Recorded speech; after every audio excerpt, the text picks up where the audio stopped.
Voilà, j'espère que vous voyez. Je passe sur nos diapos. Ça marche. Donc, quelques éléments d'introduction rapide, hein, puisque l'idée, c'est de bien aller rapidement sur les outils. Pour rappel, Elance, en fait, c'est un chantier sur lequel nous travaillons depuis un certain nombre d'années. L'idée, c'est vraiment la volonté de former les futurs décideurs à un management responsable. Donc, l'objectif de webinaire, c'est de présenter des outils pédagogiques santé et performance globale, directement mobilisables par les enseignants de toutes les écoles. C'est bien l'idée, c'est vraiment d'avoir des outils qui soient très, très pragmatiques. Et puis également, nous souhaitons faire un focus sur deux offres de services. Donc, le déroulement, alors on va vous parler, faire un rappel sur l'accompagnement école. Donc, ce sont des documents que vous avez reçus dans l'ensemble des écoles en février. Et voilà, l'idée, c'est de faire une petite piqûre de rappel. Et puis, on aura une deuxième séquence plus importante, animée par l'INRS. Donc, on a prévu 30 minutes en tout, présentation des outils et questions. Donc, comme je disais, les outils pédagogiques mobilisables directement par les enseignants des différentes écoles. Et puis, on souhaite également vous parler de notre challenge Superform, qu'on a lancé il n'y a pas très longtemps, dont vous avez dû aussi avoir connaissance. C'est une proposition innovante en réponse aux attentes de la communauté, puisqu'on avait beaucoup travaillé dans les journées collectives sur un certain nombre d'outils et il y avait le souhait des participants d'aller vers la création de SciODM. Et donc, c'est un challenge qui embarquera étudiants et entreprises. Voilà. Donc, je passe à la diapo suivante, si elle veut bien. Voilà. Et je donne la parole à Didier Côte de la CARSAT Rhône-Alpes. Bonjour, donc Didier Côte, CARSAT Rhône-Alpes. Donc, je suis chargé des relations avec l'enseignement supérieur, donc ma structure Caisse d'assurance retraite santé au travail. Donc, nous, on est sur le volet santé au travail. Et donc, dans le cadre de nos actions nationales, on a pour objectif d'aider les écoles à intégrer la santé et sécurité dans leurs enseignements. Et donc, pour cela, on propose, en lien avec la GERA et les groupes projets, un accompagnement individuel des écoles.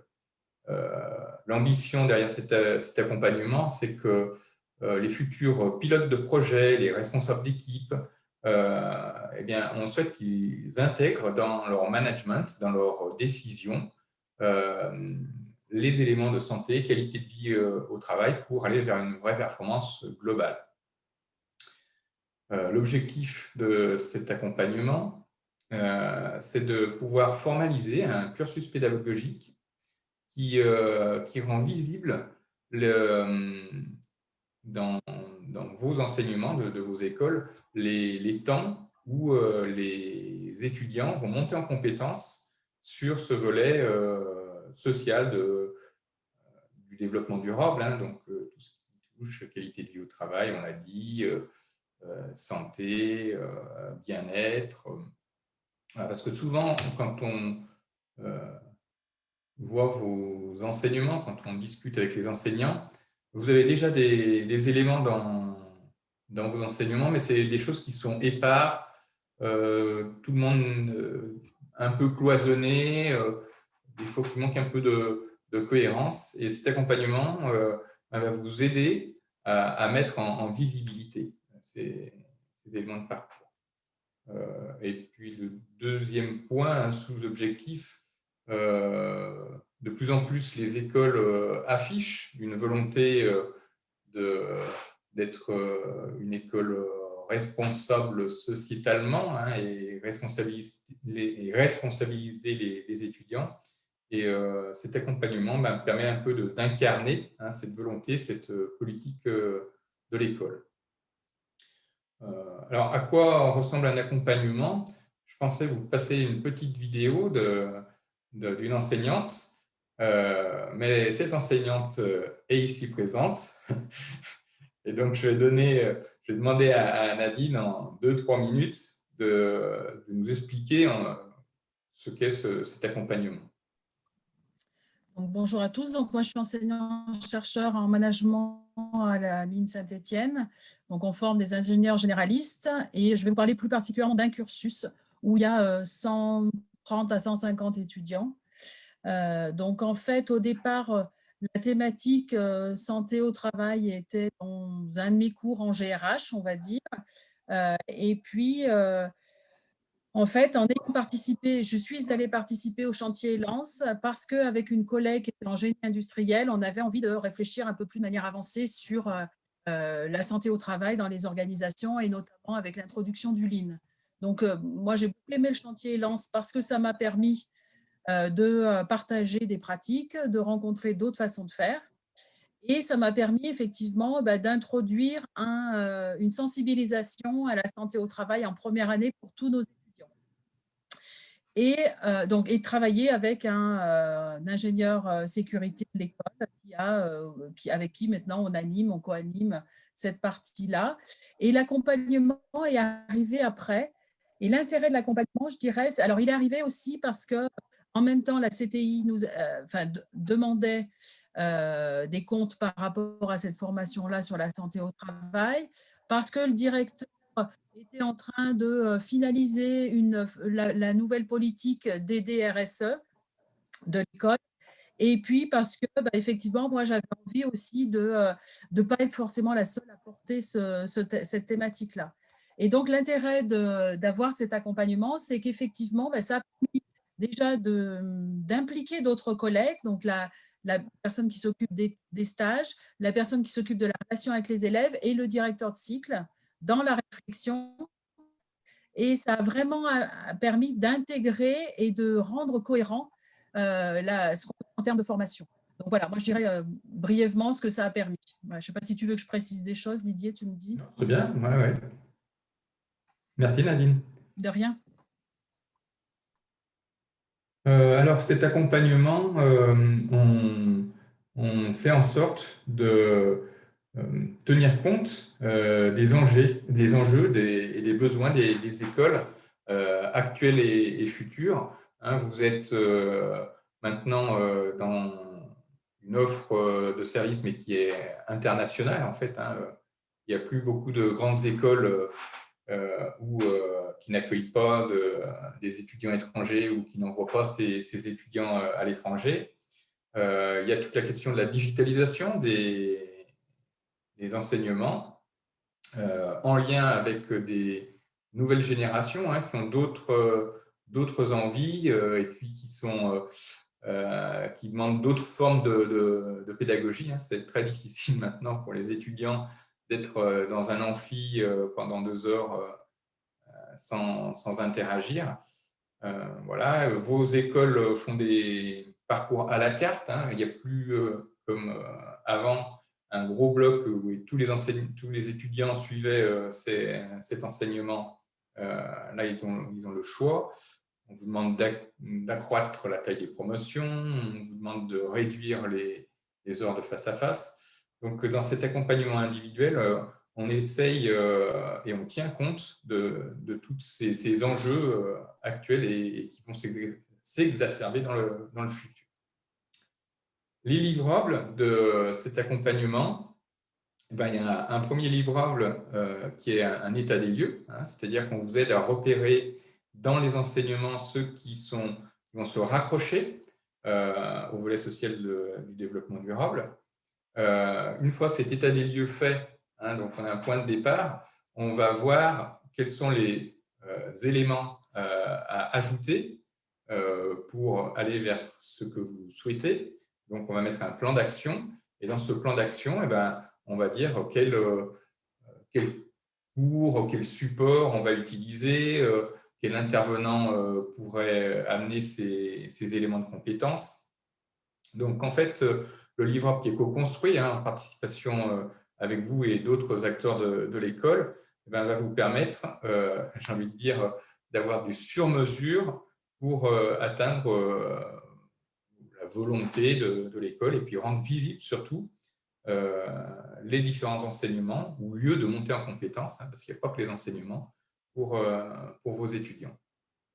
Voilà un peu avec quoi vous repartirez concernant cet accompagnement école. Didier, on n'en a pas parlé, mais est-ce que tu veux qu'en quelques secondes, j'illustre aussi par l'accompagnement qui a eu lieu pour l'ESDES? Oui, quelques secondes, il n'y a pas de Voilà, question. en fait, c'est fort différent finalement de ce qui a été fait avec l'école des mines, une école d'ingénieurs. Là, on est côté école de commerce et le plan d'action, ça a été une webconférence pour toucher toute une promotion. Et à côté de ça, un électif, donc sur simplement un groupe d'élèves, mais sur un cursus, un électif de 18 heures, tout en anglais, tout sur le thème de la QVT et qui intégrait des éléments qu'on va voir maintenant avec l'INRS. Est-ce qu'il y a des questions sur cet accompagnement? Ou plutôt, je dire, quelles sont les questions?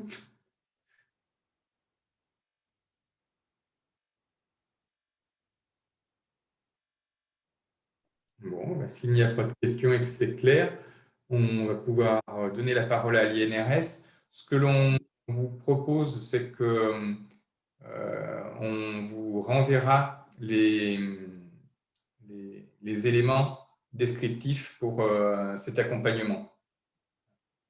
Bien. Merci Didier. Je viens d'arrêter mon partage d'écran. Si vous voulez reprendre la main, Loïc et Brice. Oui, c'est fait. Parfait. Je vais démarrer donc pour le compte de l'INRS. Merci encore hein, donc à la GERA et à Elance de nous permettre d'intervenir pour vous présenter différentes ressources et les modalités d'accompagnement de l'INRS. En un mot, Loïc Baudin et moi-même, Brice Fischer, donc sommes quand même pleinement investis maintenant pour le compte du département formation de l'INRS et donc à disposition des établissements, écoles de management ou écoles d'ingénieurs, et donc sur vos territoires en lien avec la GERA et la CARSAT, bien évidemment. Alors, parmi les différentes ressources, ce qu'on voulait vous dire et vous rappeler peut-être, c'est tout d'abord le fait de pouvoir, pour vous, l'INRS, en tant que professionnel, en tant qu'enseignant, c'est une mine d'informations. Vous pouvez déjà, et certains le font peut-être, hein, aller sur notre site internet ou sur notre plateforme YouTube pour voilà, régulièrement vous nourrir en matière de publications, brochures, dépliants, affiches. Et voilà, l'idée forte, c'est que l'INRS met à jour des savoirs. Hein. On a un département de recherche assez important. Et donc, dernièrement, pour ne citer qu'elle, voilà, on a des brochures sur mise à jour sur le télétravail, sur les robots collaboratifs, sur des thématiques liées aux travaux sur écran. Et j'en passe hein, et d'autres. Donc, c'est vraiment aussi l'INRS, voilà, une mine d'informations pour que vous alliez chercher par vous-même cette documentation qui peut vous servir à nourrir vos propres enseignements. Si on va plus loin aujourd'hui, et l'intérêt, c'est de vous présenter également des ressources formatives qui sont davantage construites et pensées pour la formation des étudiants. Et on voulait partager donc le dernier né hein, de nos outils de formation, puisque nous essayons de créer, voilà, maintenant régulièrement, de mettre à jour et de créer de nouvelles ressources qui s'adaptent aux enjeux et aux besoins de terrain. Et donc le dernier, je disais, c'est un module performance et prévention qui a été mis en place et expérimenté sur cette année scolaire. Donc nous avons expérimenté ce module d'une demi-journée de 2-3 heures dans 12 écoles. Donc ça a permis de tester auprès d'écoles d'ingénieurs et d'écoles de management. Donc plus de 500 étudiants formés, cette nouvelle ressource qui s'appuie sur une étude de cas, et je vais y revenir juste après, hein, sur un support de cours. En tout cas, le retour à chaud qui a été suivi de ces écoles, c'est de dire que voilà, il y a une vraie satisfaction des étudiants, des enseignants aussi. Je crois que là, dans l'auditoire, certaines écoles l'ont testé. Et c'est quelque chose qui pourrait tout à fait demain vous servir et être mobilisé dans le cadre de différents cours, hein. Pas forcément un cours dédié à la santé au travail, mais vraiment pourrait venir s'intégrer à un cours de management, à un cours de RSE, à un cours de GRH, et trouver tout à fait sa place. Donc, si on précise un petit peu plus là, les modalités, ce qu'on trouve dans ce module performance et prévention, Donc, du point de vue du format, hein, je le disais, c'est une demi-journée. Donc, voilà, c'est un peu modulaire. Ça peut être 2h30, 3 heures, suivant un petit peu les contraintes de l'école. Pas de prérequis. On est sur un niveau de sensibilisation. Donc, c'est-à-dire, ça va vraiment permettre à des élèves qui n'ont pas forcément entendu parler du sujet d'aborder cette thématique et de faire, des liens entre les questions de performance, de management, de prévention. Donc, c'est véritablement les objectifs pédagogiques de ce module, de comprendre comment, par la prévention des risques professionnels, justement, on va contribuer et participer à développer cette performance globale, donc pas simplement approcher cette notion à travers un élément financier, mais vraiment, voilà, percevoir la performance comme un concept très global. Et enfin, leur donner des exemples de pratiques, de postures managériales qui vont favoriser la santé au travail et, par répercussion, la performance globale de l'entreprise et donc faciliter pour eux l'encadrement de leurs équipes. Ce qu'on voulait vous dire également au niveau de ce module, voilà, on l'avait prévu, on l'avait conçu avec un certain nombre de collègues et pensé pour être animé en présentiel. Comme tout le monde, hein, voilà, on a connu les affres de la pandémie, donc on l'a finalement animé à distance dans ces écoles. Donc c'est tout à fait, voilà, ces deux modalités, ce qu'on veut dire, c'est que sont tout à fait envisageables d'animer en présentiel avec la richesse que peuvent avoir dans les interactions du direct, mais aussi à distance en synchrone tutoré.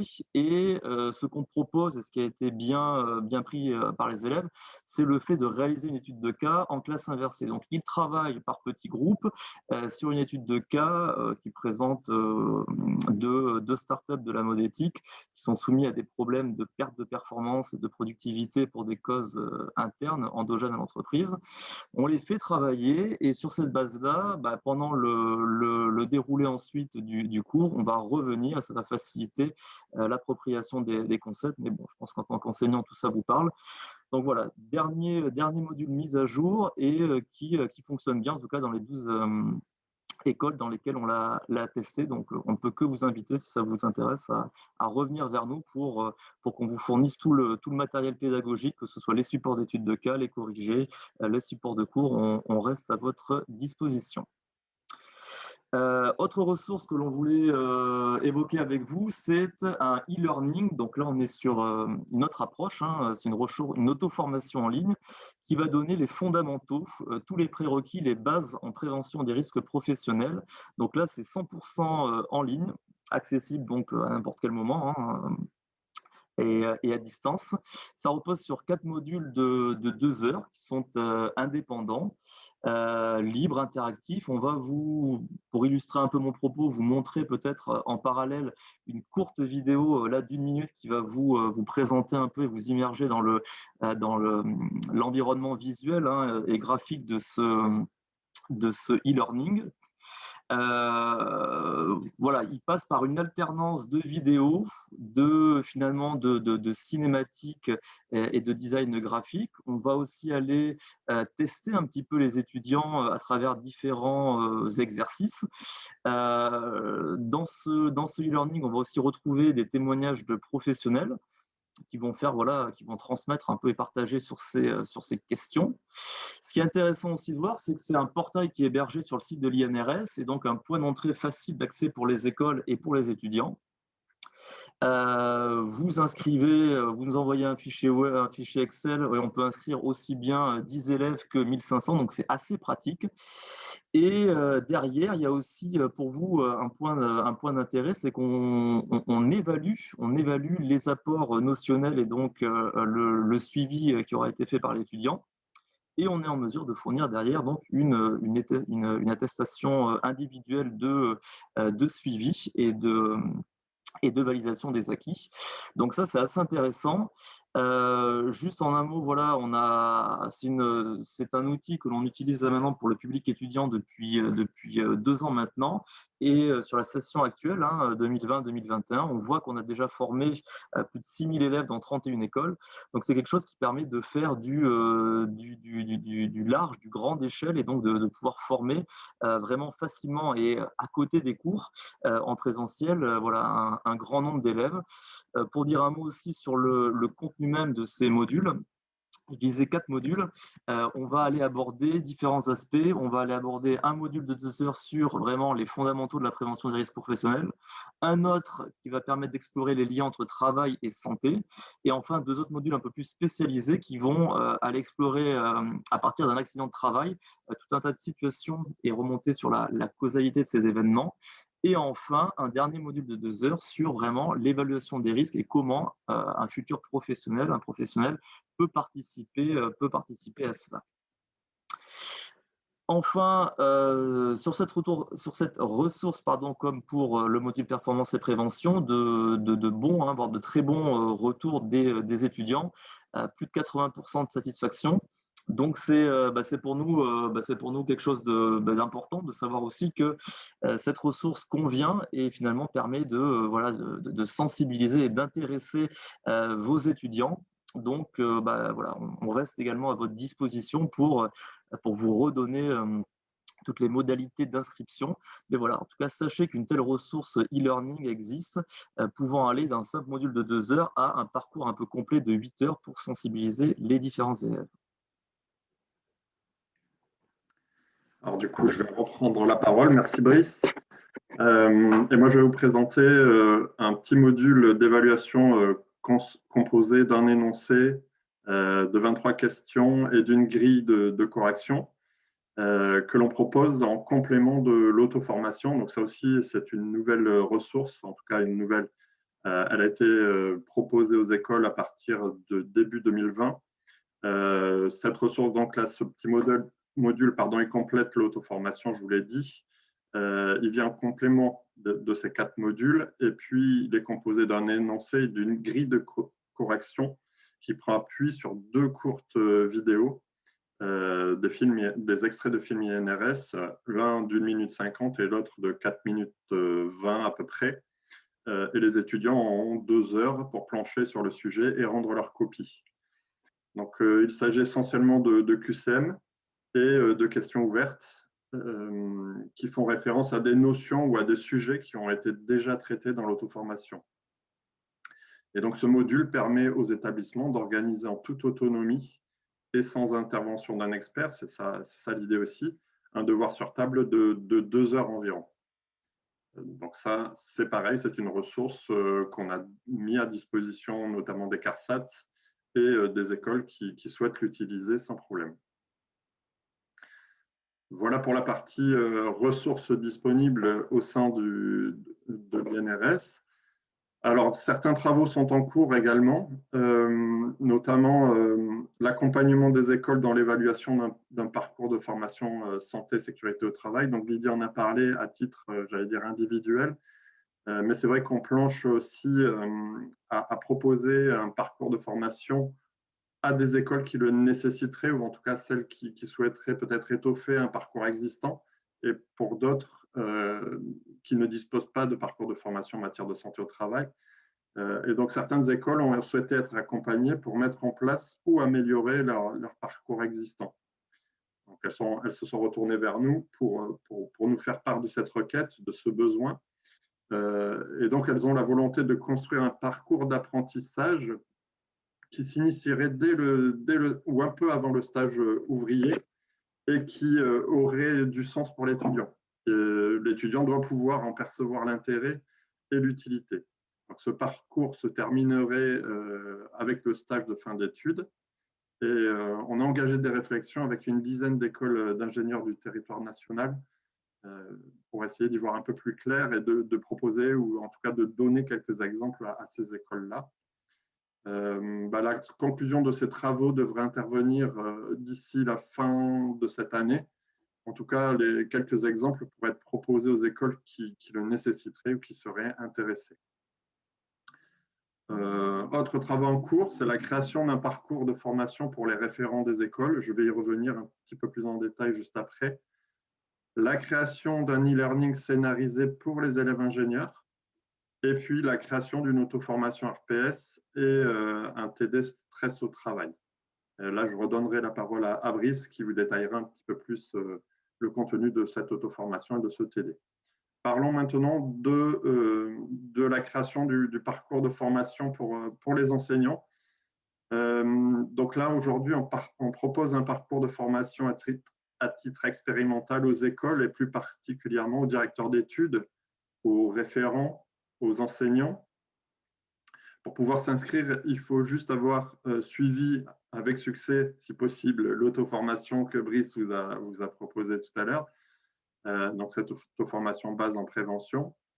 Le parcours, il est composé aujourd'hui de 4 modules qui sont ficelés. Alors, on a parlé de travaux en cours parce que certains modules sont en cours de construction. Ils n'apparaissent pas sur cette diapo-là, mais ces 4 petits modules sont disponibles aujourd'hui.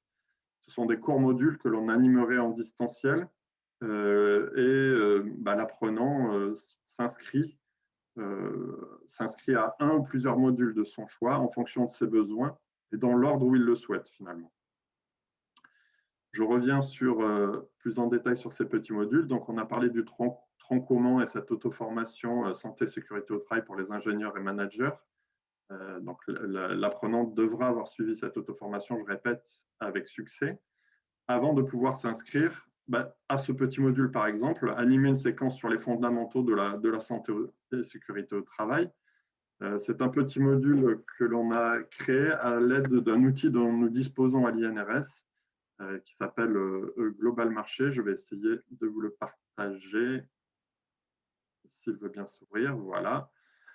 Donc, c'est un petit bout d'un parcours que nous, on appelle animateur de prévention au niveau de l'INRS. Donc, l'apprenant, il est plongé dans un environnement virtuel, un supermarché, et il se balade dans différents environnements de ce supermarché-là, donc au bureau des ressources humaines, au niveau des caisses, au niveau de la boulangerie, au niveau des quais et des réserves. Et donc, l'apprenant est amené à recueillir un certain nombre d'informations qui sont disponibles au niveau de chaque environnement. Et donc, l'idée, c'est d'identifier un certain nombre de situations à risque. Donc, voilà, vous pouvez recueillir un certain nombre de témoignages de la part de l'hôte de caisse, par exemple, de clients. Et l'idée, c'est que l'apprenant puisse identifier des situations à risque et proposer des actions d'amélioration. Donc, on peut se balader à l'intérieur de cet environnement-là avec, par exemple, une photo de la caisse, des témoignages, je l'ai dit, de clients ou d'hôtes, quelques signalétiques aussi. Enfin bref, on a un certain nombre d'informations qui sont disponibles pour l'apprenant et derrière, on peut l'accompagner pour essayer d'identifier, je répète, des situations à risque et de proposer des actions d'amélioration. Voilà pour ce premier module. Les 3 autres, on est plutôt sur un bloc un petit peu moins généraliste et donc pour des enseignants peut-être de spécialité. Donc, le deuxième module, on est plutôt sur le module performance et prévention dont Brice vous a parlé, je ne vais pas y revenir dessus. On a un 3e module en lien avec l'évaluation de risques chimiques. L'idée, c'est de pouvoir proposer l'outil à l'apprenant afin qu'il puisse le manipuler. Et donc, on crée une étude de cas à l'aide de cet outil-là. Et donc, on propose des mises en situation à l'apprenant, de sorte, encore une fois, de pouvoir déterminer un plan d'action en lien avec l'exposition à des agents chimiques dangereux. Enfin, un 3e module, lui, qui est plutôt sur la mise en œuvre de la grille de positionnement en santé et sécurité au travail. Et donc là, il est proposé à l'apprenant de construire une étude de cas à partir de supports, de films, de documents relatifs à la vie d'une entreprise fictive et l'animation d'une séance de TD à l'issue de cette formation. Cette séance de TD, elle est basée sur la mise en œuvre d'une grille qui a été développée par l'INRS et les CARSAT, d'une grille de positionnement en santé et sécurité au travail.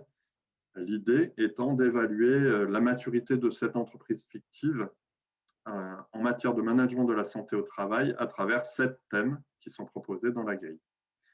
Voilà pour les 4 modules qui sont déjà prêts.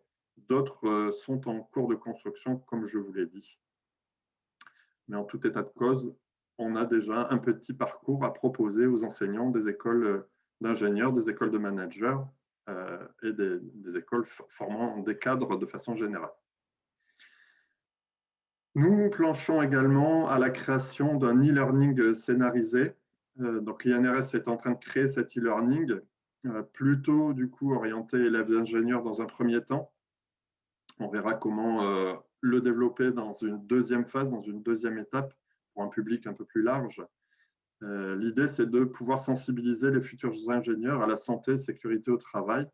Donc, ce dispositif s'appuie bien évidemment sur un référentiel de compétences que vous connaissez bien, le référentiel de compétences bases essentielles en santé et sécurité au travail, le référentiel BEST.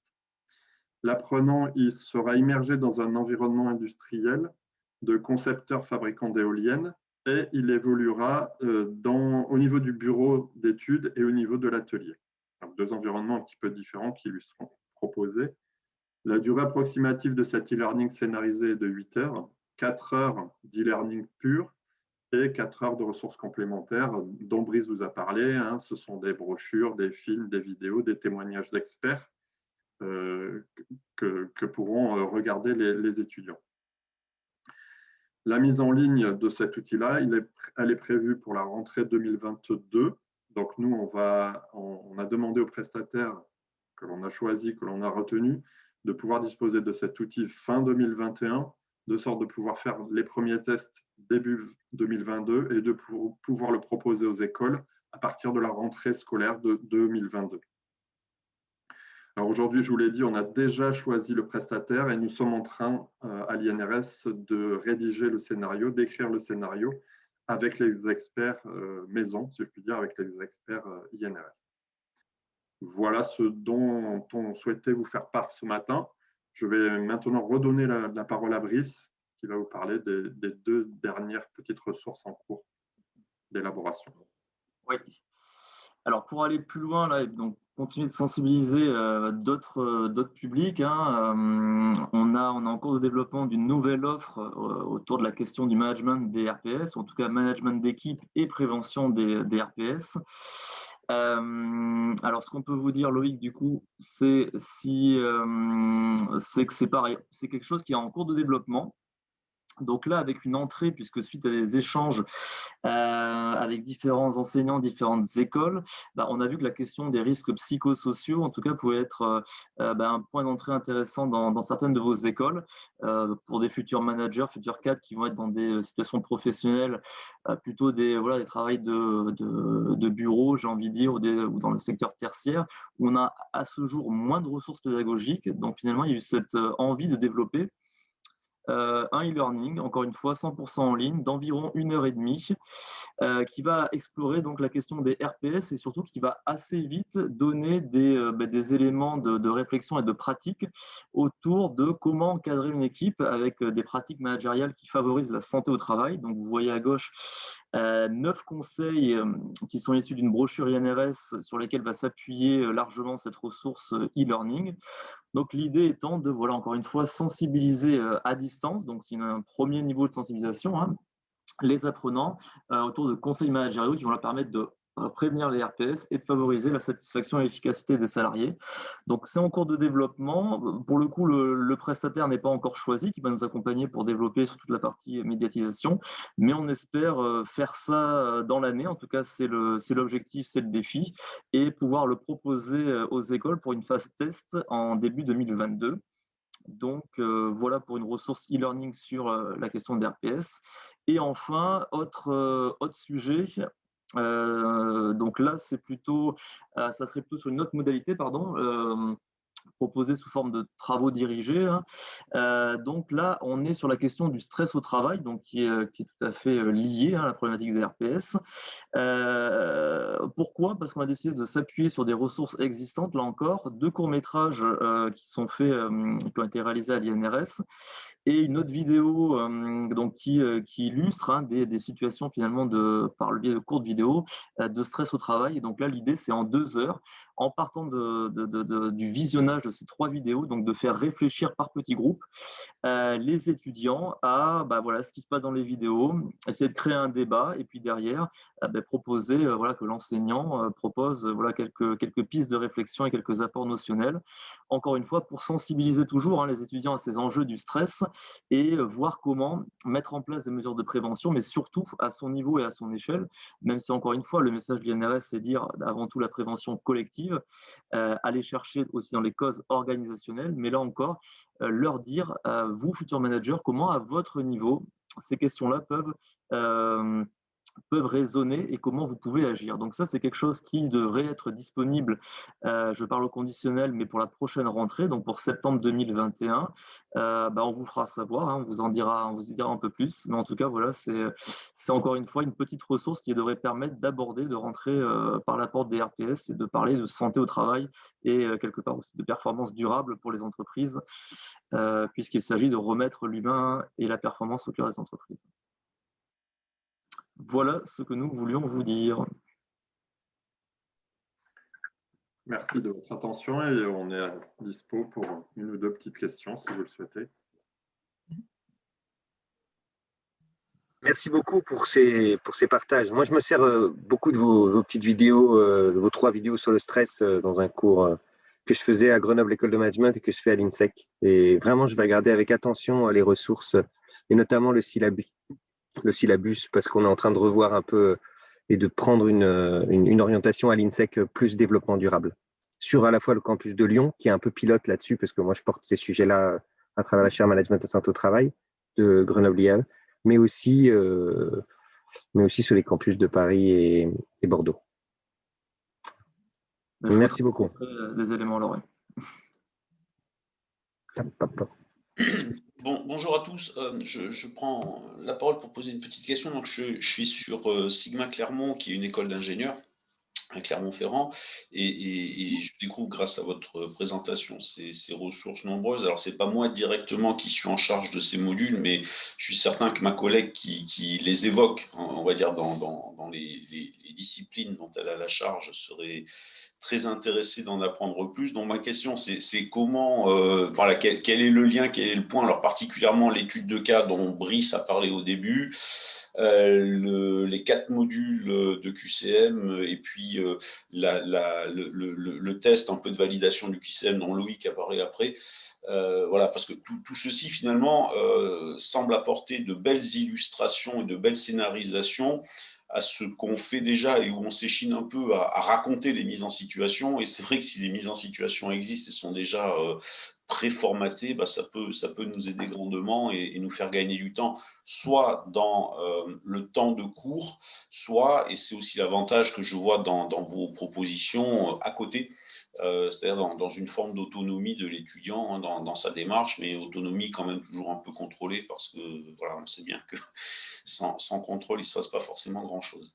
Voilà, donc comment on peut faire, quel est le lien, quelle est la démarche pour avoir des accès, pour avoir capacité à consulter les supports, les syllabis et tout ce qui va avec. Alors, à moins que Didier souhaite répondre, mais en réalité, vous pouvez vous mettre en relation avec nous et puis on peut organiser un petit rendez-vous pour vous présenter plus avant les ressources et éventuellement vous montrer des exemples d'écoles qui utilisent déjà ces ressources-là. Je crois que Nadine les utilise, notamment au Mines Saint-Étienne.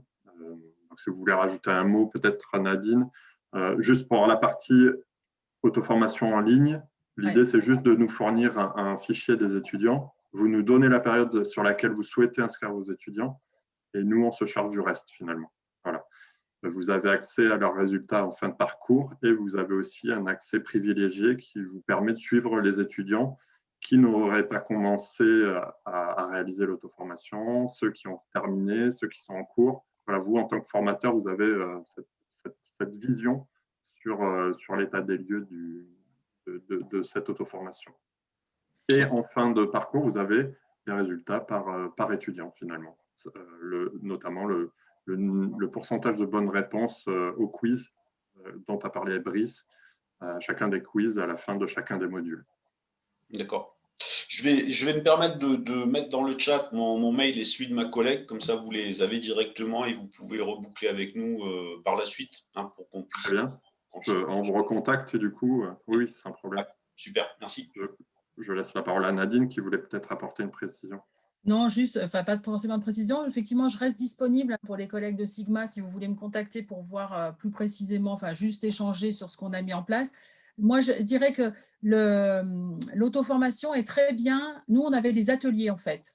On avait réparti la promo en une moitié de promo qui faisait un amphi avec une juriste sur les risques psychosociaux et l'autre moitié de promo qui faisait des ateliers sur la santé, la sécurité au travail. Et on a ajouté cette auto-formation qui est très bien parce qu'elle se fait à distance, parce qu'elle aborde des thèmes qu'on n'avait pas forcément le temps d'aborder dans les ateliers et parce que ça nous a permis finalement d'introduire l'élément validation, c'est-à-dire, alors on ne s'est pas trop embêté et ça a marché. En gros, il fallait que les étudiants, s'ils valident toutes les parties de l'auto-formation, pour nous, c'était banco. S'il y a un des modules qui n'est pas validé, ça veut dire rattrapage. Et le rattrapage, c'est ils doivent repasser, repasser tout le module pour tout revalider. Et ça a bien marché, on a eu 3 rattrapages sur 150 étudiants, voilà, dont un qui était perdu, c'était au moment du confinement et qui a été perdu avec le confinement. Donc, on peut considérer qu'il y en a 2 qui n'ont pas fait le job, quoi. Voilà. Donc, et l'autre chose, moi, alors, je ne sais pas si ça va arranger Loïc, mais j'ai pu bénéficier aussi du cours sur les situations professionnelles, là, dans un électif sur la GRH. Et c'est très intéressant comme animation. J'ai eu le retour des étudiants parce que je les ai vus mardi. On a fait le cours il y a une semaine. Et ils ont beaucoup apprécié. On l'a fait à distance puisqu'on était de nouveau confinés. Et ils ont beaucoup apprécié l'interactivité qu'il y avait et les situations concrètes. Donc, voilà, vraiment, moi, et pourtant, bon, enfin, à la limite, j'avais monté déjà des cours. Mais là, le fait que ce soit monté par des ingénieurs sécurité, des anciennes personnes qui sont intervenues dans des entreprises, eh bien, il y a une autre façon de l'aborder que de notre façon à nous et que je trouve vraiment très pertinente. Et le fait d'aborder santé, sécurité au travail et performance globale, ça, pour moi, je trouve que pour des ingénieurs, c'est tip top. Voilà ce que j'avais à dire.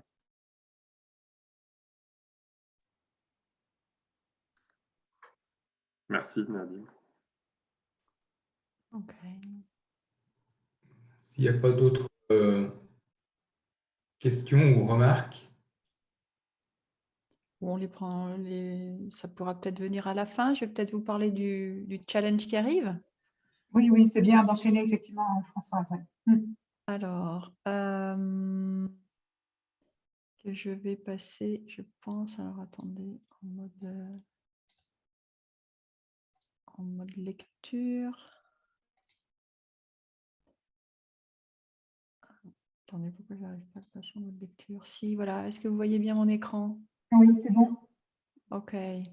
Bon, alors depuis le début, on vous parle en fait de toutes les actions régionales en faveur de l'enseignement supérieur avec un ensemble d'acteurs que le projet élance ou en tout cas, comment dire, l'équipe autour de la GERA essaye de fédérer, d'organiser. Nous avions lancé une enquête, souvenez-vous, il y a peut-être 2 ans maintenant ou plus, sur les envies des écoles pour aller plus loin au-delà des journées collectives qui étaient déjà organisées. Et l'idée avait été émise d'un challenge inter-école qui ferait vraiment participer les étudiants directement. Donc, renseignement avait été pris sur la conception d'un jeu sérieux pour que les équipes soient en compétition.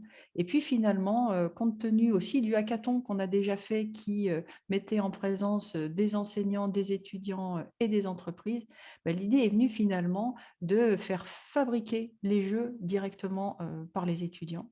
Donc, l'idée de ce challenge, c'est de proposer vraiment aux établissements d'enseignement supérieur un challenge qui nourrira tous finalement, qui donnera des outils pédagogiques inédits, innovants, donc, qui répondent bien aux attentes au sein même des enseignements et par là même donc d'embarquer les étudiants, si possible même favoriser l'interdisciplinarité avec des équipes qui pourraient tout à fait être polyécoles en fait, et surtout de faire le lien avec l'entreprise et de réels besoins de l'entreprise. Donc en fait, ces jeux sérieux, on les veut vraiment orientés santé, qualité de vie au travail, performance globale, enfin tout le volet social du développement durable, très très orienté sur le collectif, des jeux soit complètement digitaux, soit des jeux de plateau ou autre, enfin tout est possible, des jeux bilingues anglais et surtout des jeux qui permettent vraiment d'être dans l'esprit de tout ce qu'on a fait jusqu'à maintenant, c'est-à-dire du partage, une diffusion la plus large possible. Donc, bien entendu, en premier lieu pour les acteurs d'Auvergne-Rhône-Alpes, mais tout aussi bien pour comment dire, un périmètre national, voire international. On a parlé tout à l'heure de l'implantation internationale des écoles. Voilà, il sera tout à fait possible pour tous d'utiliser ces jeux-là. Alors, on l'a appelé Superform, ce challenge, parce que vous voyez bien, hein, sup comme enseignement supérieur, perf, la performance, perform aussi, forme, c'est de la formation, et superform, bien entendu, c'est pour viser la santé des salariés et des entreprises. Et puis, c'est vrai que ça faisait aussi un peu Super Mario, donc ça nous allait bien. Que dire d'autre quand on dit santé, qualité de vie au travail, performance globale, etc. Les domaines de compétences qui pourront être touchés, parce que ces jeux-là sont vraiment des jeux sérieux, donc pour répondre à des besoins de formation hein, dans l'enseignement supérieur et dans les entreprises. Ces domaines de compétences donc, sont très très larges. On a établi un cahier des charges que je vous montrerai peut-être très rapidement juste après, mais voilà, à titre d'exemple, vous voyez, là, il y en a déjà un certain nombre. Le premier pavé parle du sens au travail et toutes les compétences managériales pour encourager une coopération, une collaboration vertueuse, on va dire, avec y compris en embarquant les questions d'écologie. Le deuxième pavé est plus autour de choses peut-être plus techniques sur le fait de s'intéresser plus spécifiquement aux risques psychosociaux, troubles musculo-squelettiques, mais on peut aussi aborder plutôt la question du pilotage des projets de prévention dans l'entreprise, voilà, avec cette création de valeur par la maîtrise des risques professionnels, etc. Donc, en fait, voilà, tous les sujets qu'on a déjà abordés aujourd'hui, tout est bon là-dedans. J'ai très peu de temps, donc je vous brosse très rapidement le portrait de ce projet avec une organisation multistructure. Vous voyez que le cœur du truc, c'est vraiment la production du jeu sérieux par les équipes étudiantes. Une équipe étudiante, elle n'est pas toute seule dans ce projet qui est guidé par, vous savez, des irréductibles gaulois qui animent les journées collectives Élance. Donc, la GERA, qui est vraiment à l'origine qui pilote de toute façon ce projet-là, avec donc Pascal Payan, Didier Côte de la CARSAT, de l'ECAM, c'est Christine Rosati, qui est aussi un pilier de l'équipe, dont je fais partie aussi. Dans ce projet multi-organisationnel, vous avez les institutions. Et ça, c'est vraiment la force, de même que pour l'accompagnement des écoles, en fait, la force de l'accompagnement que Didier vous présentait tout à l'heure, c'est de réunir différents intervenants. Donc, bien sûr, la CARSAT et la DRETS, l'ex-direct, sont très engagées puisqu'elles financent majoritairement ce projet-là. La GERA aussi, mais voilà, l'INRS, l'ANACT sont toujours partie prenante de ce projet-là. Ils vont pouvoir donc, selon les cas, financer, mais aussi former les équipes étudiantes en amont du challenge en injectant, on va dire, vraiment les grands principes, les fondamentaux de la véritable qualité de vie au travail, par exemple. Voilà. Des mutuelles vont probablement aussi financer le projet, pourront, le cas échéant, supporter aussi certaines équipes en termes de contenu. Mais surtout derrière, voilà ce que je vous disais tout à l'heure, ce sont les entreprises qui vont exprimer un besoin, qui vont être présentes pour l'équipe dans le projet. Un référent dans l'école aura du coup un rôle relativement léger qui sera de suivre, de cadrer si jamais il y a des étudiants dans son école. Des consultants viendront gratuitement coacher les équipes et des consultants spécifiques, experts des questions de santé, qualité de vie au travail, performance globale, et d'autres partenaires sont là pour apporter du contenu en termes de ludicisation, gaming, mais aussi de graphisme. On travaille notamment avec Grenoble École de Management pour cette chose-là. Il me reste très peu de temps, donc je passe très rapidement. De toute façon, ce support, vous l'aurez, en même temps que le lien vers le replay de ce webinaire. Vous voyez qu'en fait, on commence, on est en train de de fignoler l'ingénierie. On fait l'annonce de ce projet maintenant. Vous pouvez vous positionner dès maintenant. Vous avez dû recevoir normalement un flyer avec un lien, mais de toute façon, on vous le renverra pour déjà candidater. Le challenge démarrera véritablement à la rentrée en septembre 2021, avec d'abord un avant-projet des équipes qui sera donc évalué par l'équipe projet, par le jury, puisque toute ou partie des équipes seront sponsorisées, enfin financièrement aidées en fait, pour réaliser vraiment concrètement ces jeux-là qui seront produits au plus tard en mai-juin 2022. S'en suivra une journée de célébration et de grandes opérations de communication, y compris sur le salon Préventica. Et en parlant du salon Préventica, je crois pouvoir dire qu'une annonce sera faite déjà sur le salon de cette année. Bon, voilà le flyer qui vous a déjà été envoyé, que vous retrouvez sur le site de la GERA, que vous retrouvez aussi sur le site de la CARSAT dans la page enseignement supérieur. Ce flyer vous en dit plus sur l'objectif, vraiment l'intérêt pour une école en termes de visibilité, d'apport de contenu, de formation, de mise à disposition de jeux. Voilà le rôle du référent aussi, les thèmes possibles, mais la liste n'est pas exhaustive bien sûr, et un certain nombre de choses. Voilà, sur le calendrier, le contact et le formulaire en ligne. Je cesse le partage de l'écran. Je vois qu'il est 59. Je laisse à chacun le soin de poser des questions ou à Pascal de conclure.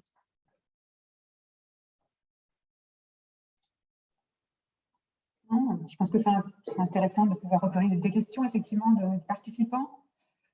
Juste pour dire qu'on a déjà des écoles qui nous ont fait part de leur intérêt pour participer, pour faire participer les équipes. Je pense notamment à Grenoble École de Management, l'ESDES, l'ISARA, je dois en oublier. Il y a l'INSA aussi. Donc, il y a plusieurs écoles, donc on pourra le challenge pourra embarquer en fonction des financements que l'on pourra apporter en plus ou pas, mais de 5 à 10 équipes étudiantes.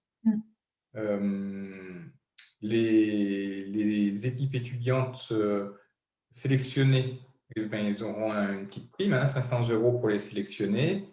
Ensuite, les équipes étudiantes qui iront au bout auront 1 000 €, et le vainqueur aura 5 000 €. L'équipe, voilà. Petite précision, je ne l'ai pas dit, mais en fonction des semestres et autres, pas forcément facile pour une école de présenter une équipe pour toute l'année. Donc, on autorise complètement un passage de relais entre étudiants pour ceux qui ne feraient que 3 mois, un semestre, etc. Voilà, l'affaire est relativement souple pour que les étudiants puissent vraiment s'engager. Oui, c'est souple, mais en termes de volume quand même d'heures, qu'est-ce qu'on propose parce que, oui, je vois bien que tout est possible, mais vous attendez quand même un résultat qui correspond à une sorte de travail. Donc, dans nos organisations, moi, je vois plusieurs possibilités, mais il faudrait que je sache combien d'heures étudiants vous attendez à peu près. Ça dépend un petit peu. Ouais, oui, pardon. Je vais faire une demi-réponse. Nous, à la limite, j'ai envie de dire, peu importe que les étudiants ils passent 7 heures ou 500 heures, nous, ce qu'on attend, c'est le livrable qui corresponde à des critères qu'on a prédéfinis et qu'on va affiner encore avec des écoles qui conçoivent déjà des jeux sérieux. Maintenant, pour donner un ordre de grandeur, quand même, on va solliciter les consultants pour un accompagnement gracieux des équipes étudiantes en l'échange de la valorisation de leur participation, notamment via leur logo sur le jeu. Donc, on estime pour un consultant une quinzaine d'heures. En fait. Donc, le temps étudiant pour passer à concevoir ce jeu, j'ai envie de dire, il va varier de 20 heures à, je sais pas, 150 heures. Là, en fait, l'idée, c'est quand même pour les écoles, qu'on se raccroche à des projets d'école. Et donc, ces écoles, elles ont leur propre durée de projet d'école. Enfin, donc, ça dépend. J'ai répondu, Valérie, un peu à tes interrogations. Oui, nous, par exemple, on a une activité pédagogique qui correspond à, je crois bien, une équipe de 4 ou 5 pendant 5 semaines. Ouais. Donc, ça fait beaucoup. PRP, c'est plus court. Encore autre chose. Et c'est normalement individuel. Donc, je pensais plutôt à ce qu'on appelle maestro. Et là, c'est quand même, 5 semaines, c'est costaud. 5 semaines à 4 ou 5, ça fait quand même beaucoup d'heures. Donc, effectivement, oui. Il faut qu'on trouve aussi matière à parce que tu parlais d'entreprise finalement. Comment on fait le lien avec les entreprises? Là, actuellement, en fait, on est en train de recruter, entre guillemets, des entreprises qui passeraient commande pour la conception d'un jeu, en fait. Sachant que les écoles aussi ont des liens privilégiés avec les entreprises, ou là, pour le cas de l'ISARA, j'imagine bien aussi du côté d'ISARA Conseil, tu vois, que vous puissiez proposer peut-être en fonction des besoins que vous pistez chez vous. Disons que cette activité-là, normalement, elle est faite effectivement avec un commanditaire. Alors, historiquement, nous, des commanditaires qui nous demandent quelque chose en santé au travail, ça ne vient pas spontanément. Donc, il va falloir aller chercher ça. Ouais. Et ça peut être un peu plus difficile. Donc, c'est pour ça que je vous demandais si vous aviez déjà peut-être des contacts ou des entreprises qui seraient prêtes à… Oui. Le but, c'est ça, c'est qu'on sert aussi de mise en relation de ce côté-là. Merci. Et jusqu'où doivent aller les étudiants parce que, par exemple, entre un jeu de plateau et un jeu numérique, c'est déjà pas la même finalisation. Je vois, plateau, on peut facilement faire un prototype, j'allais dire, et ça demande, ça demande certaines compétences, mais pas les que pour un jeu numérique. Donc, vous attendez quand même un livrable qui est un prototype, hein, on est d'accord? L'idée, c'est que ça puisse être… un livrable, effectivement, qui soit clé en main, jouable, industrialisable derrière. Ouais. Qui soit testé. Si c'est du numérique, ça veut dire que soit les étudiants ont des compétences en informatique, soit les étudiants utilisent des supports informatiques. Par exemple, là on est sur Zoom. Et ça peut être une plateforme numérique pour jouer. Soit il s'associe avec une école d'informatique, par exemple, si on veut que ce soit multi-école, pour que dans les équipes, les développeurs. En fait. Mais nous, on attend un livrable qu'on pourra distribuer à toutes les écoles de France et plus que de Navarre, puisqu'on veut quelque chose qui soit international, bilingue. Il faut que le livrable, il est jouable. Et la deuxième question que j'avais, c'est multi-école. C'est à nous de créer le groupe avec une autre école. Parce que là, si vous voulez avoir une équipe pluridisciplinaire, c'est à vous effectivement de rentrer en relation avec d'autres écoles. Après, on peut faire le lien, je ne sais pas, si dites, voilà, est-ce qu'il y a une école d'informatique? Dans le réseau de la GERA, je pense qu'il y a par exemple, une école d'informatique ou un département informatique à l'INSA. Donc, on peut faire ces éléments de mise en relation. On constitue les équipes. On avait d'ailleurs envisagé une sorte de speed meeting ou quelque chose. On n'a pas abandonné l'idée. Donc, peut-être d'une réunion comme ça à la rentrée où voilà, après vient qui veut, mais du coup ça permet d'aller chercher des compétences variées. Et je rajouterais autre chose, là on parle du lien entre écoles, mais le lien entre écoles il se fait aussi par les étudiants. Ils ont souvent des copains de lycée qui sont dans des écoles différentes, rien ne les empêche d'aller les solliciter et de monter une équipe avec leurs amis avec des compétences variées pour avoir plus de chance. Ce que je voulais préciser aussi par rapport à la question de Nadine, c'est que effectivement, nous, c'est ce qu'on souhaite. Enfin, ce serait idéal, une équipe multi-école. Mais voilà, si ça n'est pas réalisable dans vos conditions de fonctionnement, bien sûr, une équipe mono-école sera aussi acceptée. Je pense qu'il faut quand même voilà, bien sûr, qu'on ouvre les différentes possibilités, quoi, parce que ce ne sera pas trop bloquant aussi. Après, ça dépend aussi de l'ambition de l'école, hein, et c'est la volonté, parce que c'est sûr qu'une équipe multi-école avec un étudiant des beaux-arts, un informaticien, un ingénieur et un commercial manager, ou que sais-je encore, marketeur, ouais. c'est sûr que c'est une belle expérience pour l'étudiant, en fait. Mais c'est sûr que c'est plus complexe. Maintenant, avec notre habitude de travailler en distanciel, on n'a pas besoin les étudiants n'ont pas besoin de se réunir physiquement pour travailler, en fait. Hein. Donc, voilà. Ça commence en septembre, c'est ça? Ça commence en septembre 2021.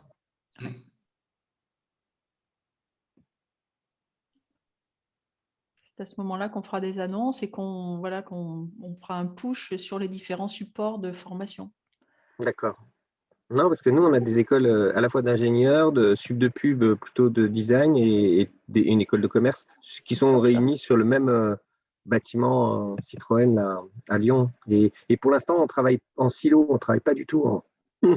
Ouais. Et c'est des programmes complètement différents. Il n'y a pas d'activité pédagogique, donc ça serait rigolo. Ça serait super. Ah, ouais. Ça aurait du sens de faire ça. Je vais en parler avec Marion, la directrice du campus, et puis avec Gabriel Gualnou, notre doyen à grande école. Mais ça peut être vraiment intéressant.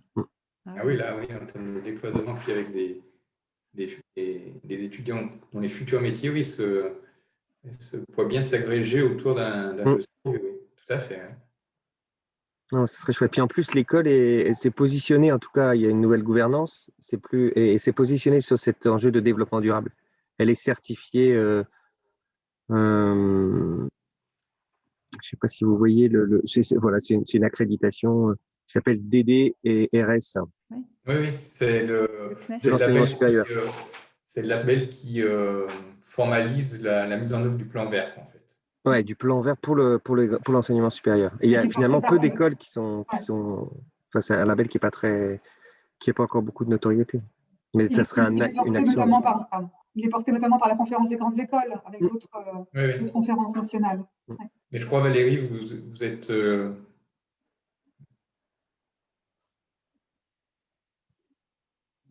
Ouais, c'est chouette. Ouais, très bien. Bon, merci beaucoup. Moi, je dois y aller parce que j'ai un autre séminaire, hélas. Mais merci beaucoup. Merci pour cette réunion. Et puis, à très bientôt, Pascal. Ouais, merci. Au revoir, Damien. Merci. Merci. À bientôt à tous, à moins que vous ayez d'autres questions.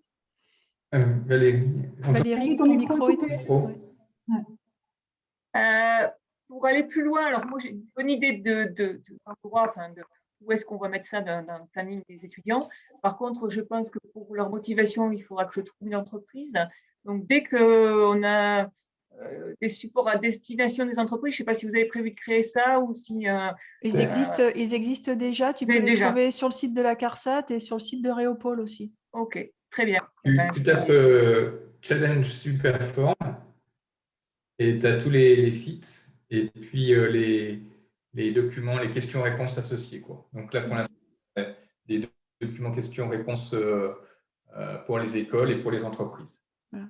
Sachant qu'on a une nouvelle version de ces documents là, qui devrait sortir cette semaine, avec notamment quelques thèmes qu'on a rajoutés, notamment du côté de l'écologie, du côté encore plus du digital et de la prise en charge des maladies chroniques, en gros. Mais sinon, le doc est à jour. Donc, Après, le sujet est libre, hein, en fait. Hein. Oui, complètement. Donc, on peut y aller dès maintenant. Ouais. Ben, merci. On en reparle. Merci, Valérie. Ouais. Merci. Ce sera avec plaisir. Au revoir, je dois y aller aussi. Yes. Bye. Nadine, tu voulais intervenir? Ouais, enfin, je voulais juste demander, l'idée du jeu qui doit être créé, c'est pour former des étudiants à la santé et sécurité au travail ou parce que la place de l'entreprise en fait dans l'histoire, c'est pour, est-ce qu'éventuellement ça pourrait être un jeu pour former ses salariés aussi ou c'est juste pour apporter un contexte ou les deux? Non, c'est pour la commande d'entreprise, en fait. Donc, c'est pour former les salariés de l'entreprise, mais avec une volonté, par exemple, je dis n'importe quoi, hein, tu as un Carrefour qui te demande de créer un jeu sérieux. Donc, le jeu, il sera à destination de ses salariés, mais dans le cahier des charges, il faut que ce soit utilisable pour toutes les entreprises de la grande distribution, en fait. Voilà. Et donc aussi bien par des enseignants. Et, voilà. Okay. Et par des enseignants. Ok, merci.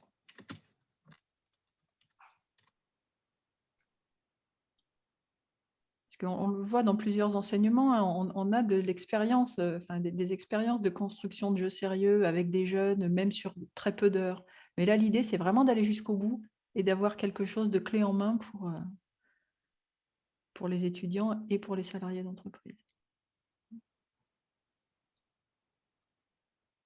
Est-ce qu'il y a d'autres questions? Moi, peut-être pas de questions particulières, juste vous remercier. Je vais devoir vous laisser, je suis vraiment navrée, je suis arrivée en retard avant. Donc voilà, Clémence Valette pour le N3S. Je n'avais pas eu l'occasion encore de m'associer à vos différentes sollicitations. Je suis ravie d'avoir pu le faire ce matin. C'est une découverte pour moi en toute franchise. Et vraiment un grand merci pour votre présentation à la fois sur les modules et le challenge. Je ne sais pas trop encore si l'école peut s'y associer ou pas, mais en tout cas, c'est une bonne matière à réflexion pour nous. Donc voilà, merci encore. Merci d'avoir été là. Merci Anne-Clémence. Bon, j'ai quelque chose à 13h, donc je vais vous laisser. Oui, nous aussi. Merci. Nous aussi, on se retrouve à 13h. Ah oui. Et dans un autre cadre. Oui, dans un autre cadre, oui. Bon, je vous laisse. En tout cas, je pense qu'on participera. Je vais trouver le moyen pour essayer de le faire. Excellent. Ah, ce serait super, ouais. Très bien. Merci. Bon, à bientôt, Nadine. Allez, au revoir, Nadine. Bonne journée. Merci. Est-ce que Marine a une question peut-être avant qu'on finisse? Non, c'était juste, je remets ma vidéo, désolée, je l'avais arrêtée pour me prendre de la bande passante. Mais du coup, il y a déjà 2 écoles de l'IPL là, qui sont partie prenante, donc l'ISARA avec Valérie et puis l'ECAM a priori qui est dans le comité là. Donc moi, c'était plus pour prendre un petit peu des informations, puis j'en parlerai aussi en comité de direction la semaine prochaine pour voir si on peut peut-être, parce que nous, pour le coup, on serait vraiment interécole avec une dimension polytechnique, donc ça peut être aussi intéressant d'associer des étudiants qui auraient différents backgrounds en fait. Notamment, on a des gens qui font du numérique aussi. Enfin bon, bref, il y a des idées. Donc là, je découvre un petit peu le challenge. J'en avais déjà entendu parler par Pascal, mais je comprends un peu mieux comment il fonctionne. Donc j'en reparlerai, puis je vous redirai de toute façon. Très bien. Bon, excellent. À bientôt, on espère. Merci. Merci beaucoup à vous en tout cas. Merci. Au revoir. Au revoir. Bonne journée. Au revoir. Au revoir.